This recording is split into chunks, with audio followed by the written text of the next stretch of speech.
Arsenal against Manchester City. What a huge game for both sides. In fact, we will be taking a deep dive into this game, analyzing why this game could be a defining moment for both of these teams and how it will affect their seasons. In one side, we have Arsenal, who are currently in the second place, just behind Liverpool. But when I say just behind Liverpool, I don't mean like with 2 or 1 points. They are 6 points behind them, but you know what I mean. Uh, Anything could go wrong and everything could change like in 3 weeks. So yeah, Arsenal should approach this game in their home stadium only willing to win. There will be no more draw celebrations because you know they celebrated a lot of draws against Manchester City for the past few years actually. And yeah, I mean, for the past few years, even having a draw against Manchester City means that you're a great side. But this year, with the drop off that Manchester City have experienced, Arsenal should approach this game and should win it if they want to be the champions of the Premier League this season. If they want to have a chance. Because in the same match week, Liverpool, who are currently at the top of the table, will face Bournemouth. Now, Bournemouth are in a great form, and there's a solid chance that Liverpool will drop points in Vitality. So, Arsenal should take this opportunity and use it to get closer to them. Because a few weeks back, Liverpool dropped points against Nottingham Forest in their stadium, and only in a week Arsenal manages to lose points against Aston Villa in a game where they went 2-0 up. I mean, what's going on? If you want to win that league, you have to be consistent.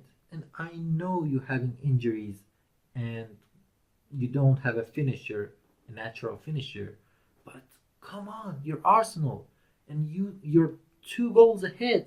So why are you losing your lead to a team like Aston Villa, who were sleeping to that point of the game?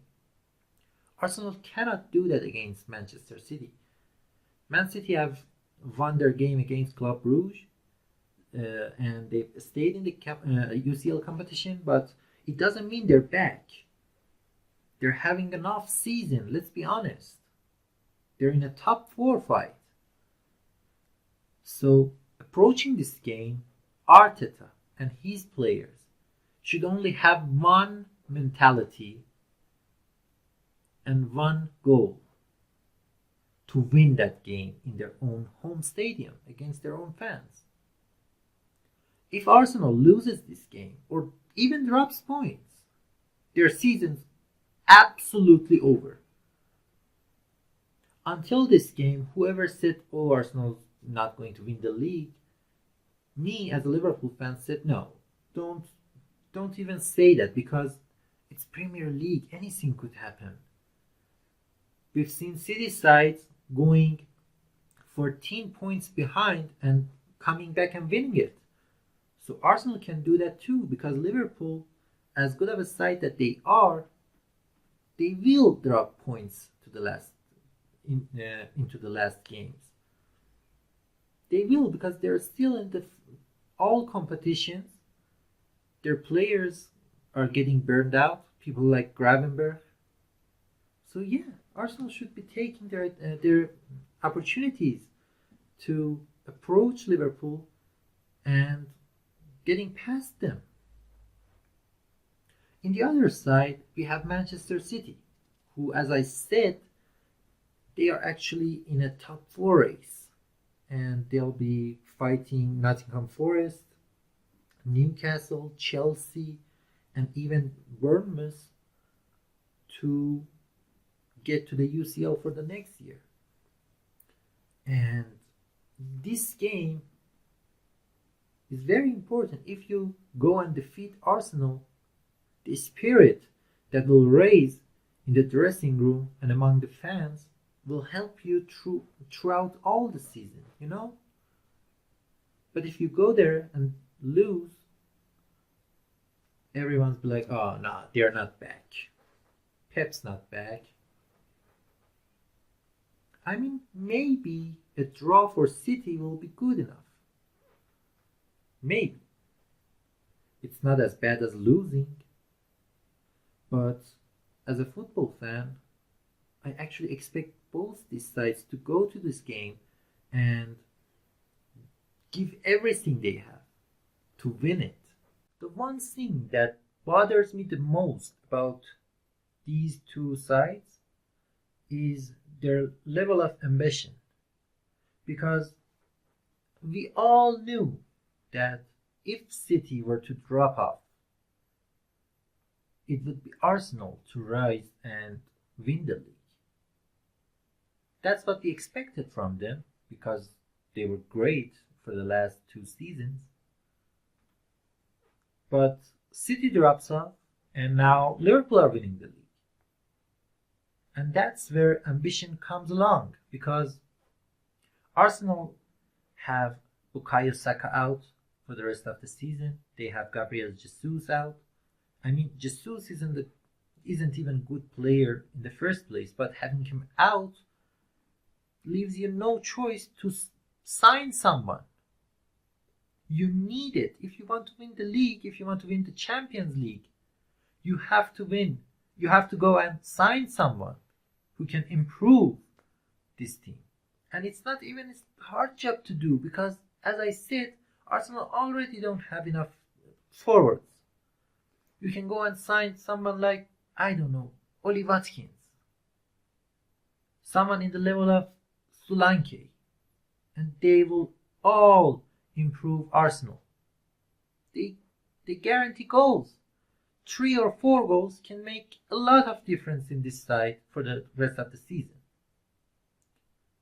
But as I'm recording this video, Arsenal haven't signed anyone yet. In the other side, we have City. They're having one bad season. Only one. And we see them go in the market and buy Marmoush, Hosanov, the other one, who I don't remember his name. That's ambition. That tells you a lot about the mentality of these two clubs. But anyway, ambition's not gonna save City in this game because Arsenal are in a great form and I believe they will defeat City. I believe it. They will. It's not going to be an easy game because it's never going to be an easy game against Manchester City with Pep Guardiola and all his players. But Arsenal will win, I think, and I'm expecting people like Havertz or Odegaard to score in this game, which is, I know it's insane, but it's just my predictions. And Haaland maybe have a goal or two, but in the end, I think Arsenal will win this game. So what do you think? Please share your thoughts with me in the comment section. Tell me what you think about Arsenal's season, Manchester City's season, their head-to-head games, and what you think is going to happen, who will win this game, and if you're agreeing with me, disagreeing with me, everything, I'll be there. Thank you guys for watching this video. Please leave a like, subscribe to my channel, leave a comment, everything that you can to help me grow this channel and make daily content over football and everything around it, especially in the Premier League. And I will most definitely read all your comments and try to reflect them in my next videos.